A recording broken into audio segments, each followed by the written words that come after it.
All right, so now moving on to our first question, just kind of a foundational question to set the tone for us. What qualities characterize older adulthood, and why should older adults care about healthy aging? Yeah, so I can address this question.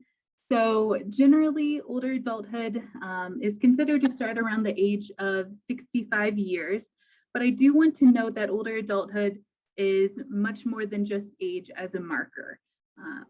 Aging in older adulthood is multidimensional, and it's normal for there to be changes in different dimensions of life, including physical health, mental health, cognitive health.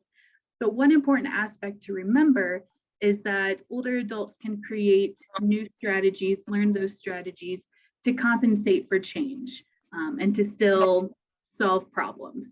And what we know is that personal development is ongoing throughout older adulthood, which connects to lifespan theory. And so that's really, really important to keep in mind. And so we can talk about some different negative views of aging later, but I don't think that's always focused on just this idea that development is ongoing, and that's something really important. And getting into some of those other dimensions that I mentioned just a minute ago, we see that older adults oftentimes have very rich and active social lives. There may be a change in work status, such as retirement, but oftentimes older adults adapt very well to this type of change, and they still oftentimes engage in volunteer work, maybe some part-time work, and those interactions are really good for health. Grandparenthood is also common among older adults. So that's something that we see a lot. Wisdom, creativity often continue to develop throughout older adulthood, and older adult individuals can learn new skills, pick up new hobbies. And this is really good for cognitive abilities as well, and cognitive health overall. And in general, older adults have a good mental health, or have good mental health. Generally, optimism and satisfaction tend to be high in older adulthood. And there are some changes, like I said, that can happen as we age, but cognitive changes that do occur in older adulthood are generally fairly mild and do not significantly interfere with our daily functioning. And engaging in stimulating complex cognitive activities can be very beneficial for our cognitive functioning to stay sharp and for that health overall. So that could be like learning a new language, learning how to play a musical instrument, something like that. And also with age, we see that the risk of developing health conditions may increase. But the important part is that there are health promoting behaviors that older adults can engage in to decrease the risk of developing these conditions. And so those behaviors that older adults can partake in that can help include physical activity and eating a heart healthy diet. And so it's important to care about healthy aging because, like I mentioned, development is lifelong. It's filled with gains and losses, just as it is earlier in life. And there are these behaviors, like I mentioned, physical activity, maintaining a healthy diet, that can really aid in that healthy aging trajectory. Yeah, it's also important to be an advocate for your own health and have an active part in maintaining your health. So going to the doctor's office, having screenings done, those sorts of things are also really important just to make sure that you can continue that healthy aging trajectory.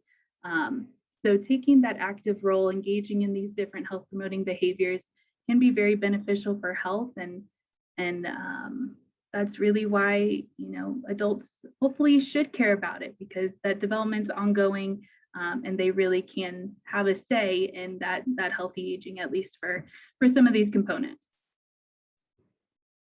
That was a great answer. Thank you so much. So our next question says, how do I grapple with not being able to physically do things the way I used to? For example, yard work takes me twice as long because I don't have the stamina that I used to. Sometimes this makes me depressed, and I wonder why I should bother keeping up the yard at all. I think Gloria is going to kick this one off for us. Sounds good.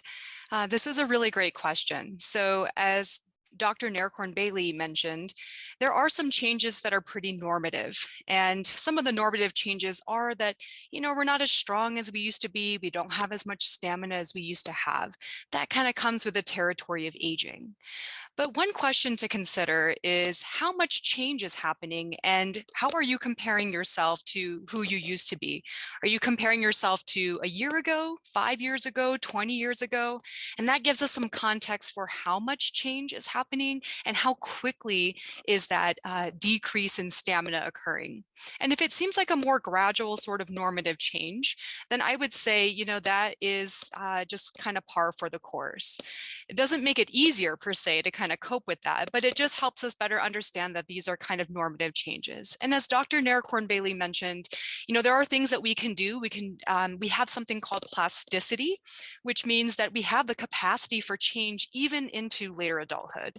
So if you don't like the course that you're on, you can do strength training and exercises that can help to maintain or even improve your physical functioning. I would also say, though, that you shouldn't just give up yard work altogether because these kinds of activities, we oftentimes think of exercise as like hitting the gym and doing like a super long run. But actually, these kind of day-to-day activities that we have to do, chores around the house, are actually super useful for a lot of reasons. So one, it's a form of exercise and it helps us stay active. But there are also mental health benefits to engaging in these kinds of activities too. So it can be like a form of mindfulness. You stay focused on the task. But it also gives us a sense of self-efficacy and self-sufficiency. That is, like, you feel good that you're able to continue to maintain things around the house. And so even though it might take you longer than it used to, giving it up completely is a lot worse than, doing the things slowly and in a way that makes you feel like you're still contributing to being part of that household. And there are some classic studies that show that when people have transitioned into, let's say, a nursing home or a skilled nursing home, they've shown that people who lose a lot of control over their day-to-day lives actually show the steepest declines in their functioning over time. So to the extent that you can try to maintain that control over your day-to-day life and do what you can to maintain that functioning, maybe the goal isn't to improve and be what you used to be, but just try to keep the kinds of level of functioning that you have. I think that those are some good goals to set. And I'll pause there just in case anyone else has something to add to that. I see questions in the chat that might be additional add-ons. Yeah, so the question says, with the intersection of race and aging, what are some key differences that should be considered? This is a really great question. So I was just reading a paper right before we started this panel that looks at some of the demographics of race and aging in the US and how that's transforming over time. So currently about 75% of older adults identify as being white, non-Hispanic, but that is going to change a lot in the coming decades. And we're seeing really big shifts such that people who identify as minorities are going to be taking over a larger part of becoming older adults. And so this is really important for us to consider how aging might look different for people who identify as minorities. And in my lab, we've been starting to look at people of different cultural backgrounds and how their social and emotional aging looks different. So theories that have been written and based on other groups don't seem to apply quite as well. Some things to consider, though, is I would say there are almost like a double-edged sword. So when we look at COVID, we know that COVID disproportionately affected older adults. So older adults who contracted COVID were more likely to have health complications or to die from it. But when we break it down and look more carefully, those who were minorities, especially Black African American, were much more likely to die or have major health complications from COVID, and who were older adults. So there is something to really consider about that. But on the flip side, we also see that there are there's also resilience among minorities and aging, and researchers are just starting to try to figure out why is it that a group that seems to have, less access to resources and that might have experienced a lifetime of marginalization might actually be thriving in later adulthood. And there are some ideas that maybe it's that after living through a lifetime of adversity, people might have grown from these experiences and learned to overcome them in a way that, again, not everyone, but some people are learning to overcome these experiences. And so we are just at the surface of starting to scratch at it and try to figure out some of these, at least from the social and emotional sides of aging. But I really think these are important questions to consider. And I think it's really why we need to make sure that people who tend to be underrepresented in these research studies continue to be parts of these studies, so that we can learn more about the aging process. So I'm going to agree with what Gloria just said and add on that one of the differences that also might, and this is in conjunction with what she said as well. One of the differences that add on to race and aging, at least from what I can see from my family point of view, is a huge distrust in doctors, which then leads to a huge difference in the access to preventative care, not wanting to go to the doctor for preventative care, not wanting to get blood measurements to see what it is that you may have to work on or improve as far as maybe diabetes or cardiovascular disease. So some of those areas of regaining trust within our communities with our doctors might be important. In addition to race, it could be stress factors as well. And really being cognizant of stress factors in your life. As far as race and aging, I feel that as an African-American woman, my stressors are different, especially through COVID. My stressors were definitely through the roof, and really being aware and having to have more self-care at my age now, but just more self-care as I'm progressing through the aging process too. So I think there's definitely a difference, and probably by morbidity and mortality rates. If you look at retrospective studies, you will see that races, as far as people of color, we probably pass away at an earlier age because of some of these factors too. I think both Drs. Long and Foster spoke about some really important issues and factors here. And just in general, going off of what Dr. Foster was just saying, we know that life expectancy is different based on race. And we also see that some health concerns or health conditions are a larger concern based on race and ethnicity. So it's definitely something that the research also needs to focus on in that area as well, and make sure that there are routes of helping everyone and making sure that we have this health equity that's reaching as far as we can. Thank you all. These are all really important conversations. I'm glad that we're answering some of these questions today. So our next question, kind of going back to the former one, if it takes longer to do yard work and you don't have as much stamina, Dr. Perry, what sorts of exercises can help gain energy? How can I exercise safely when I struggle with balance and vertigo issues? Yeah, so as far as exercises that help with energy, it's not really the types of exercise you do, more so as the consistency of exercise that you do. So it's more important just to kind of have something in your arsenal of physical activity or exercise that you're looking forward to, and doing it more consistently. As far as what that exercise is, that's not so important for increasing energy.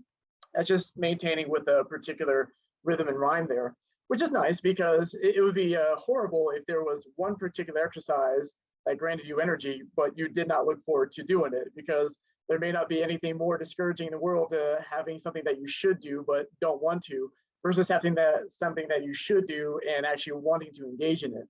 And then as far as the second question goes about how do you exercise safely when you're dealing with issues as far as balance and vertigo goes, yeah, that's a good question. And I'd say there's probably three things that you want to consider. One is professional advice.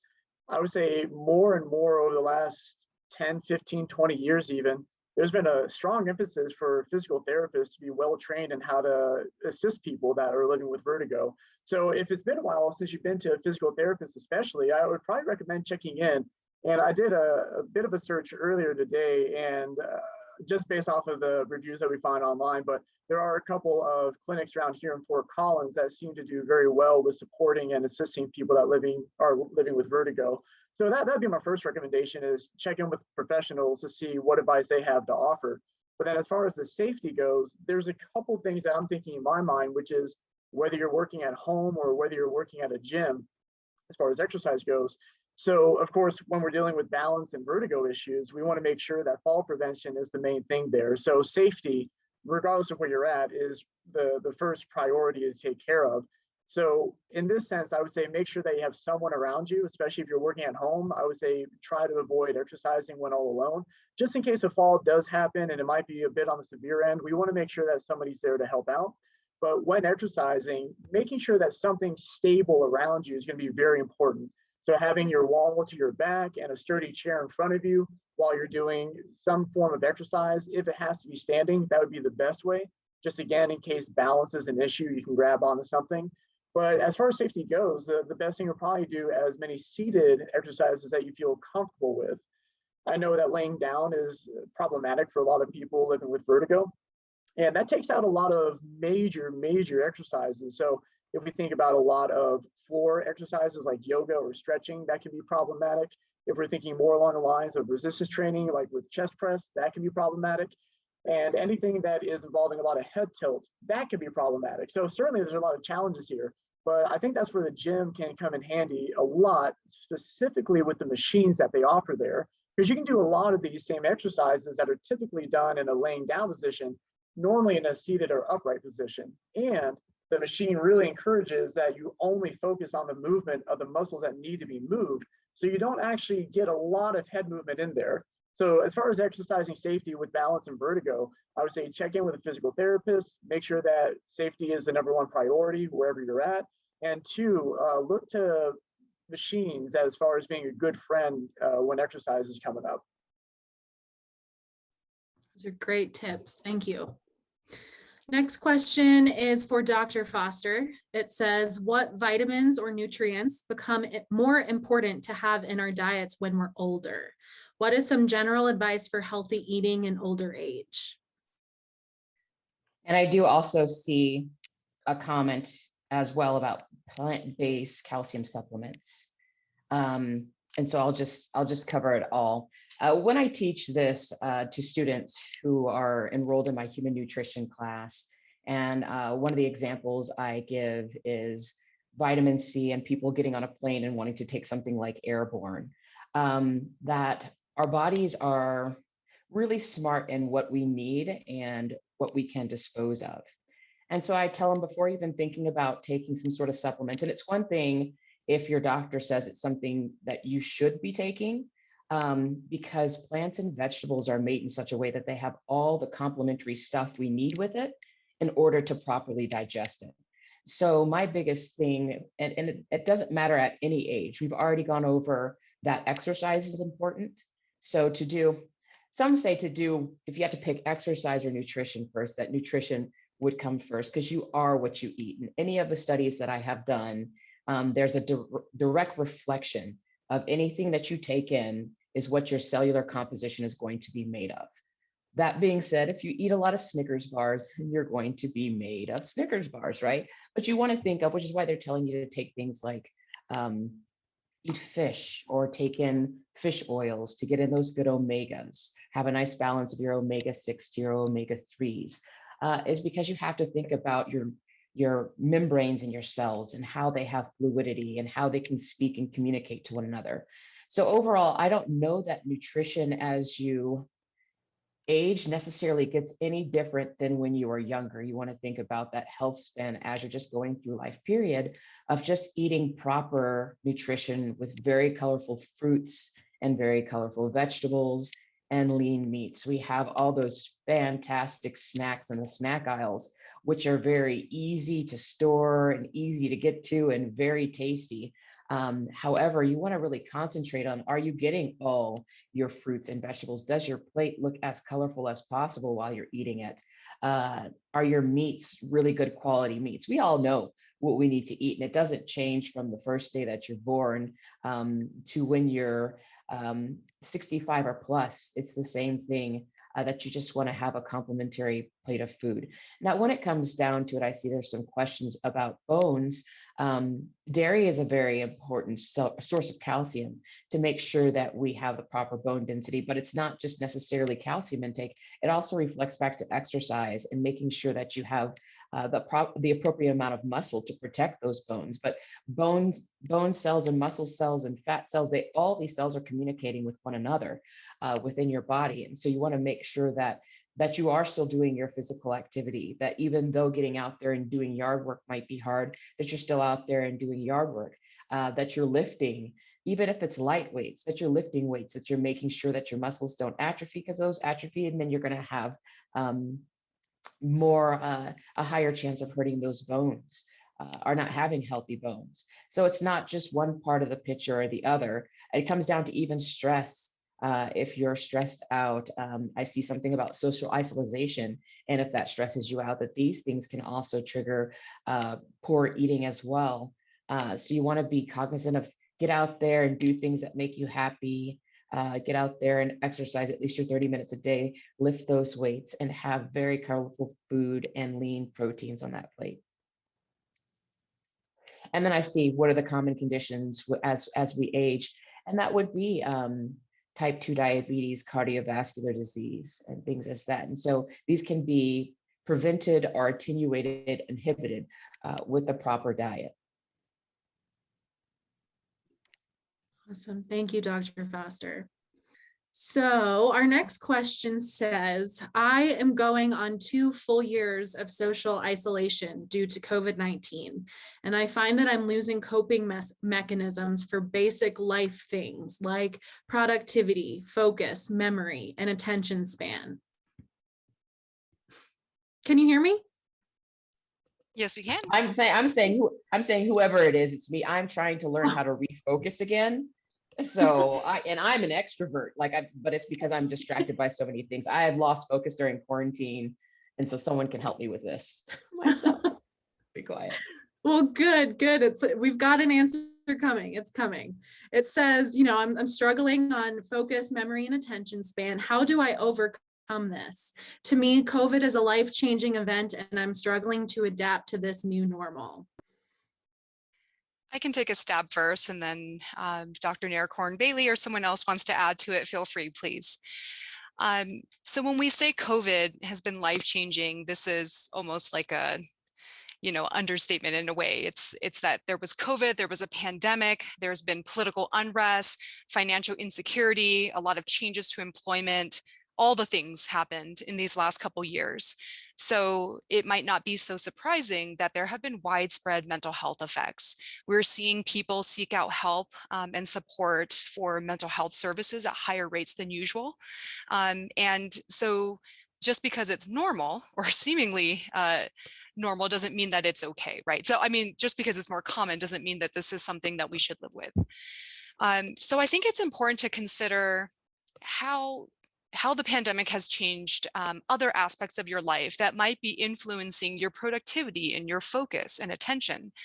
For example, when you mention social isolation, is it that your social network has changed, or the frequency with which you're interacting with people? Do you feel less supported by others? And that would just suggest that maybe the focus then is on understanding, what are your social needs? Do you need to rekindle social connections? Do you need to make new friends? Those are things that you might want to consider. But there are also other things too, right? Like, has your employment status changed? Have your daily routines changed? And those are things that give us a lot of structure and rhythm to our daily lives.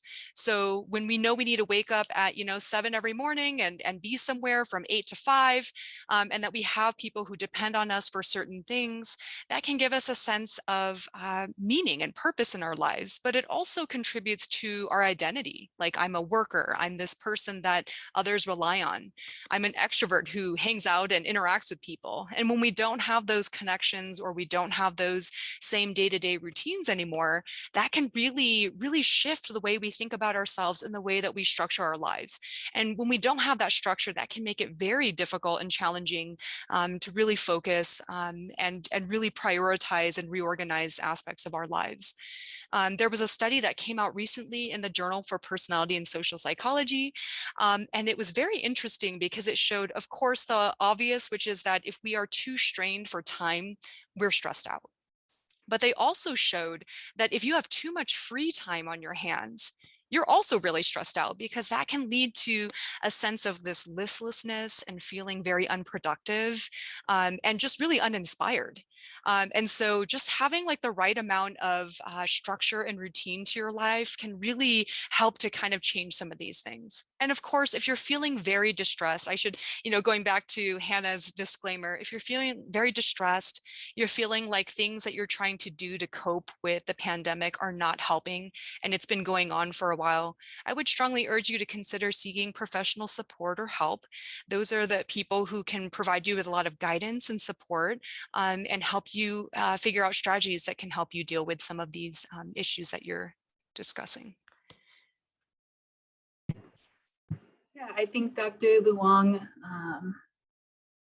spoke about the importance of that routine and having a good balance really well, and I completely agree with that. I'd also say that we know that social support, having social contact, is very important. It's important for our attitude, outlook on life, reducing stress. So it's important for a number of reasons. And I know I saw a comment about social isolation as well, and that can be really tough. And so I also just wanted to bring up some ideas of ways to engage in those activities that you engage or that you used to engage in, but in this new world that we're living in with COVID still going on and affecting our daily lives. So maybe try to think about different ways to stay in touch or to get back in touch with friends and family. If you have access to Skype or Zoom, assuming that you have access to a computer, or even just talking on the phone, and trying to establish those connections again, I think is really important. Also try picking up a new hobby. Like I had mentioned earlier, this is good for cognition, and maybe it'll help you feel more productive, or getting back into a routine or creating a new routine. So try try thinking of different activities or ways to kind of get yourself back into some kind of activity. And hopefully you can also kind of establish some sort of routine. Maybe it's talking to a family member once a week, or on Sundays you call them and talk to them, or with friends at a certain time during the week. So maybe creating a plan like that will also be beneficial. Great. Thank you all for those answers. And I just want to kind of go off of what Dr. Luong said. If you are someone who is seeking, some kind of professional help, you're dealing with social isolation 2 years later, we do have the Aging Clinic of the Rockies that's at the Center for Healthy Aging. And we have clinical mental health counselors and therapists and neuropsychologists that have developed special programs over the last 2 years that are specifically for people struggling throughout COVID. So I will put that link in the chat. If you're interested in seeking help like that, we have those resources there for you. So our next question is for Dr. Naircorn-Bailey. It says, how do I respond to my friends when they get down on themselves about their age and abilities? Many of my friends are feeling defeated in their old age, whereas I feel young at heart, and sometimes their negativity rubs off on me. Does positive thinking have any effect? This is a great question. So negative views of aging refer to negative attitudes about the aging process, older adults in general. It could even be specific to negative attitudes about a person's individual aging trajectory. And our society tends to contribute and reinforce the idea that aging is bad, aging goes downhill, or things go downhill, which Some people may internalize when that information is surrounding us and we hear it a lot. However, aging and older adulthood should not be viewed as bad. And there are actually many negative health implications associated with having this negative view of aging. So what we see is that people who hold negative views of aging tend to have worse functional health, greater declines in physical, mental health, and worse cognitive functioning, along with earlier mortality. Whereas people who have more positive views of aging and look favorably upon the aging process, older adulthood, they tend to have a variety of beneficial health outcomes, including better physical, mental health, better memory performance. And one of the big markers, or one of the big points we see from a study, is that people with positive views of aging tend to live 7.5 years longer than someone who has negative views of aging or who holds those negative views of aging. So yes, thinking positively about aging in general, the whole aging process, is absolutely beneficial. And more of the recent literature has been focusing on ways to change negative views of aging, which the research shows can be done successfully. We can make negative views of aging less negative. We can have those views of aging become positive, more positive. So that's really encouraging. And in regards to your friends that you mentioned, perhaps discuss with them why you feel young at heart. What are those aspects that contribute to you feeling that way? Let them know that there is more to aging than just your chronological age. As we've discussed earlier, there are many dimensions to aging. There are positive qualities. So maybe try to emphasize some of those points. Awesome. Thank you for that. Okay, next question is for Dr. Perry. It says, I experience a lot of aches and pains in my daily life now that I'm older, and I'm very stiff all the time. These conditions make it hard for me to sleep comfortably and to generally move about my life. Do you have any advice? Yeah, and I think there's two important compartments or components of that question, which is the feelings of pain and achiness, and also the mention of comfortable sleep. And I wonder how much interaction is going on between the two. Of course, we understand that if we're feeling achy and in pain, it's going to be difficult to get very comfortable sleep. But if you're also not getting very comfortable, natural quality sleep, that can also lead to a higher incidence of feeling achy and somewhat painful or stiff in this regard. So going off that first one of feelings of stiffness, it kind of makes me wonder about two things on the physical activity spectrum, which is what are you doing all the time? And also, what are you not doing all the time? So what I mean by that is, what are you doing all the time? If you are, let's say, an avid golfer, because I know we always express, do physical activity, do exercise, more movement is better than less. But if you're doing the same exact movements all the time, that can lead to things that are somewhat similar to repetitive stress injuries, which may be along the lines of what's causing the achiness and stiffness. So I would say a good thing to do is evaluate what movements are you doing all the time, and would there be a way to, one, take a break from those movements, or maybe perhaps do something else. So if you are an avid golfer, try to see if a reduction in the frequency of golfing doesn't help. Plus, maybe incorporating other exercises that will use muscles and joints in a different way than golfing could also be helpful. And then, of course, if you're not moving much at all, then, of course, this is where we would introduce the concept of physical activity.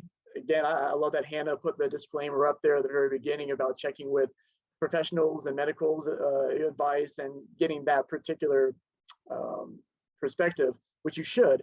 And if everything checks out, try to engage in more physical activity, because the one thing I do like that's kind of phasing out from what I've seen is the phrase "no pain, no gain." I absolutely hate that phrase. I don't know why it existed in the first place. If you have feelings of slight discomfort, that is natural. Still check in with yourself, check in with your doctor to make sure that's okay. But don't be reaching for that pain. That you shouldn't really be going for pain here. So I'm just saying that because if you do feel stiff and achy, chances are particular movements might actually make you feel a little bit more stiff and achy. So you just have to kind of go through the trial and error to see what's working with you. But I would say do those two things first. What movements are you doing all the time? And can you take a break from those? And two, can you incorporate different movements into your general life to see if that doesn't help either? Now, of course, on top of that, you can talk about medications, you can talk about using heat, we can talk about applying cold compression packs to joints when they are either feeling in pain or looking swollen. But going back to the sleep thing, this is really, really important, because when we sleep and we have good sleep, that actually does help repair some of these damaged tissues, and that does help kind of modulate somewhat that inflammatory response, which might be leading to this feeling of pain and stiffness. So that's a harder one to tackle. But if you have to tackle something about sleep, I would say, rather than focusing on quantity, which a lot of people do, are you getting 7 hours, 8 hours, 9 hours?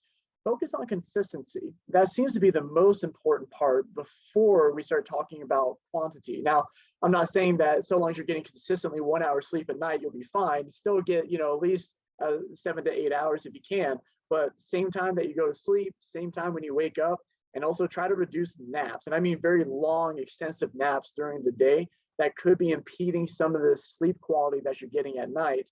So if you do have to nap, maybe make it that into a power nap, 15 to 30 minutes, which I know never sounds great. You're looking forward to that long kind of, I want to sleep until dinner time, wake me up then.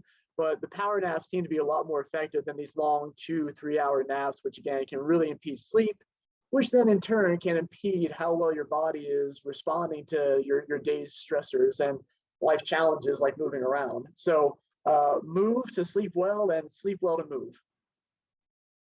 Those are great tips. I personally am incapable of napping. I've never been able to take naps. I only get to sleep at night. So, okay. Our next question is for Dr. Foster. It says, after menopause, I put on a lot of weight and I'm having a hard time shedding it. I feel like I'm doing the right things, but the weight is still there and I'm worried about developing other conditions because of my weight. Why is this happening? And do you have any tips to overcome this? Yes. And the tips are going to be very similar to what you have already heard suggested, but I can tell you why your body is changing. It is a response to the decrease in estrogen. So estrogen, when circulated in female bodies, if we're thinking about going through puberty, it gives us that pear shape. For most women, it gives us that pear shape that women have. And so estrogen is responsible for guiding where our fat should go in our body, specifically for areas that are thought to help with childbearing, right? So when we stop making this estrogen, then we have more of a hormone release like males do. And so males, if you think about when they have fat accumulation, they tend to accumulate it in that belly area. And specifically, that's going to be visceral fat. Visceral fat is located among your intestines and your stomach and your kidneys and your liver. It's needed fat, but everything needs to be in moderation. So some of the things that I investigate within my laboratory is where we store our fat and its relationship to metabolic disease. The way a female stores her fat when she is releasing estrogen is a really healthy way. So you can have fairly large thighs and buttocks and still be really healthy relative to having a little bit of fat that's stored within that visceral cavity. So unfortunately, when we do undergo menopause and our estrogen levels dip, now we're switching to where we're placing our fat, where we no longer place it in our thighs and our buttocks, but we start placing it around the stomach. So I would take a wild guess and say, as you underwent menopause, that the change in where you're sticking fat made it really easy to see, and that it was around your belly area. Now, when it comes to what you can do to it, because that is a very bad place to put, if we had to choose one place where we shouldn't put our fat, it's going to be in that visceral or that belly area because of its relationship to metabolic disease. So storing too much fat in that visceral area is directly associated with insulin resistance, is directly associated with glucose intolerance, is directly associated with cardiovascular disease, directly associated with fatty liver. It's associated with so many bad comorbidities that we want to make sure that we keep that fat in check. What it comes down to in the end is making sure that we are eating healthy, that we are eating from that produce section, our fruits and our vegetables, nuts and beans, not too much bread, not too many crackers, not too many chips. You want to make sure that you're eating your lean meats. So you want to make sure that you're getting all your appropriate macronutrients, but then you're also eating foods that are going to complement with your vitamins and your minerals as well. And that you are getting at least your minimum 30 minutes of exercise. So it all comes down to energy in versus energy out. Are you accumulating fat or are you releasing fat? It's just more noticeable in a woman when we're placing on that fat past menopause, because it's placing right in that belly area, which is a really easy area to see. Probably even noticing pants getting a little bit tighter at that point as well. And so the best way to do that, and it's going to get harder with age, our cells, as far as losing weight, our cells become less responsive. So it's going to take a little bit, and we become less physically fit as well. So it just takes a little bit more effort, but it will happen with time and with patience with yourself. Awesome. Thank you for that. Our next question says, how do I go about living my last bit of life to the fullest when many of my longtime friends and family are passing? Just because I know it's inevitable doesn't mean their deaths are easier to process. Yeah, thank you for raising this question and this point. I think it's very important. At the beginning of this session, Dr. Nericon Bailey mentioned that there are losses that come with age. We can think of losses in a lot of different ways, losses in our abilities and functioning, but also social losses, and we can lose those that we love. And one, sort of unfortunate side to aging is that on average, as we get older, we do tend to have more losses than gains. Now, that doesn't mean we should have this terrible outlook on aging. The whole point of this panel here is to really understand that aging is nuanced and aging is different for everybody. So we're here to learn about how do we cope with these losses, which, as you've mentioned, are inevitable, right? And so even though we know losses become more common, we want to think about our abilities to deal with those losses. And of course, with the pandemic, disproportionately affecting older adults, we're seeing also more losses among our seniors.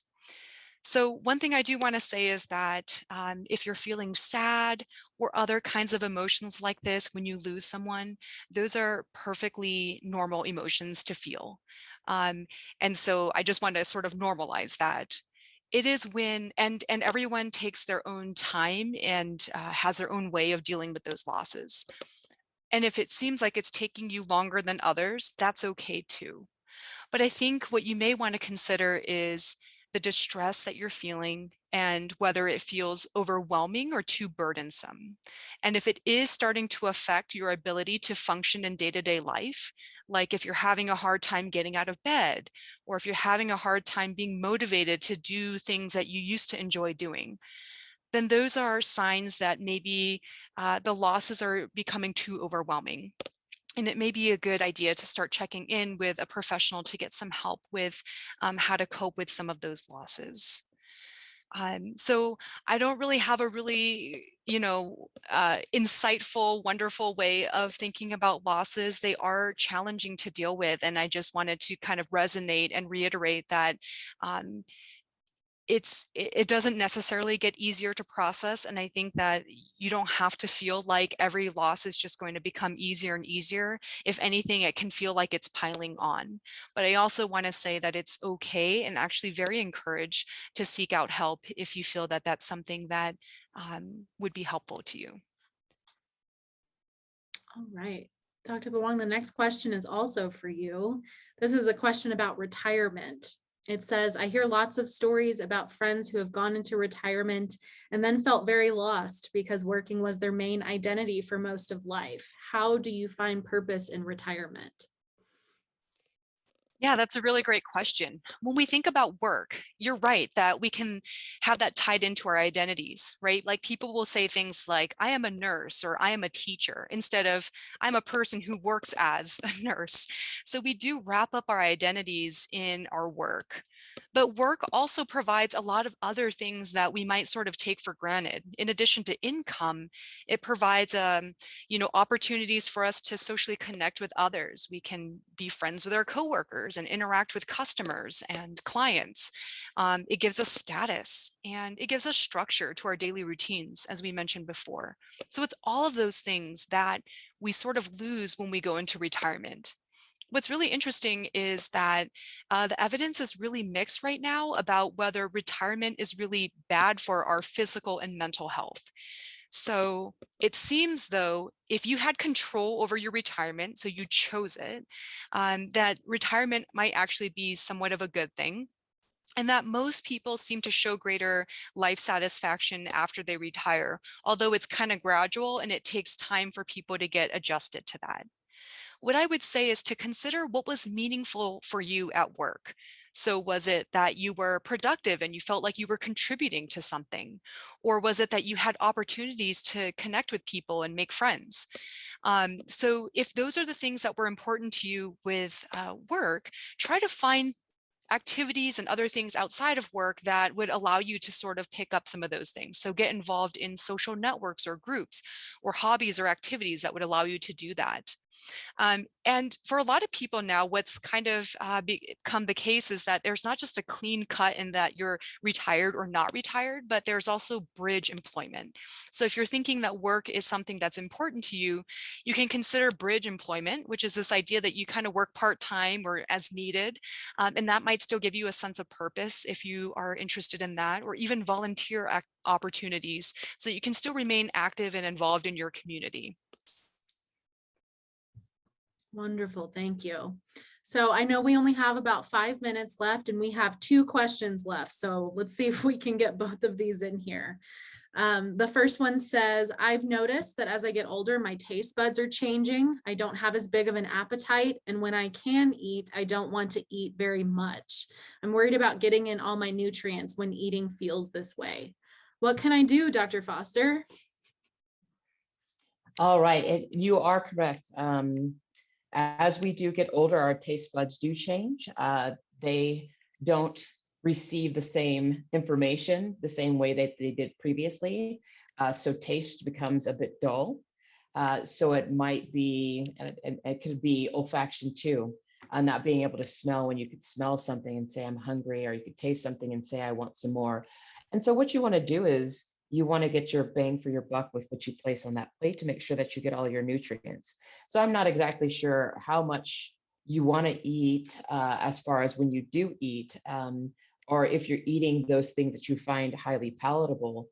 But what I find for me, even when I'm like rushing around and because I work out quite a bit, I have to get my bang for my buck and what I choose to take in, which is usually going to be some sort of smoothie is what I like. And it could be a smoothie with like dehydrated fruits and vegetables in it, so that I'm making sure that even if I can't sit there and eat that whole plate of a salad with some complimentary bowl of fruit, that I at least have what I need as far as protein is concerned, as well as a powder packet of some sort of fruit and veggie. You can get like a greens packet, or there's a greens container that I get at the grocery store that I can place into a smoothie, so that when I do leave the house in the morning, or else I would skip meals, that I can make sure that I at least have that smoothie so that I start out that day with a bang for my buck with all my macronutrients, my vitamins, and my minerals. It's not what you solely want to go off of. And you also don't want to focus on, I don't really enjoy eating the way that I used to, but when I do eat, I wanted to do something highly palatable like chips and candies. And that's also not going to be great for you either. One of the things that we got out of discussion is that being healthful and mindful of what we're eating, but also exercising and lifting those weights are going to be important. You want to fuel your cells correctly. So you have to make sure that you can find the best thing that you can in that meats and that produce aisle that's going to be considered palatable for you, without it just being simply starch. So not just potatoes, you have to have some of those greens, and you could put some fruits and nuts. Beans are really great as well. But yeah, you have to stick with that colorful plate and make sure that that's a priority in what you're eating if you're going to be eating very little. But smoothies are great too. And if you're having problem gaining weight, I'd stick a little bit of peanut butter in there as well. Thank you, Dr. Foster. So I know we are very short on time, but I think this last question is an important one. So if you can stick around, please do. It's for Dr. Perry, and it says, how do I do my best to stay healthy when I'm struggling with a variety of age-related conditions that are all controlled with medications, like arthritis, high blood pressure, diabetes, which are all compounding on each other? Yeah, that's a really, really good question. When we start talking about comorbidities and how they affect your everyday function, and then you throw on the medications for that and the side effects that come with it. So this was such a great question that I actually turned to our resident expert on healthy aging, Dr. Karen Hamilton. And so she was very, very kind to actually provide this response. So this is going to talk about physical activity, and she was very sure to iterate that, as with all time seeking physical activity, check with a medical professional first. But one good goal to set is to try increasing your physical activity, particularly when it is part of your everyday routine. Physical activity can help with management of all the age-related conditions you mentioned. So sometimes people are able to decrease the amount of medication they take for diabetes and blood pressure by incorporating physical activity into their everyday routine. And so Dr. Hamilton provides some pretty good examples of how to set smart, achievable goals for getting this physical activity in here, because it was mentioned earlier that we kind of think about exercise as going to the gym or lifting weights or running or walking, but that's not really what it is. It is just everything that you do. So as far as movement goes, find the right movement that is, one, enjoyable.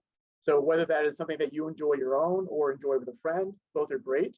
And two, make them achievable. So if you are able to walk around the block for, maybe 10, 15 minutes, that's great. See if you can't do maybe 12 to 17 minutes next time. Or if you're at the house and you like watching TV, well, once your show gets over, get up and do something for 10 minutes, whether that might be some household chores, just going out to your backyard, and then come back in, do another 30 minutes of rest. So there's a lot of different ways to kind of approach how to be as healthy as possible, despite living with all these comorbidities and also the medications that come with them. But again, thank you for Dr. Hamilton for responding and providing an answer to that. I think that's exactly what it should be in all things, which is just kind of these baby steps, finding out the things that you enjoy and learning slowly but surely what works and what doesn't for you. It's a great answer. Thank you so much to all of our panelists for serving on this panel today and answering all of these questions. I think this was so fascinating. I learned a lot today, and I hope that those in the audience learned something too.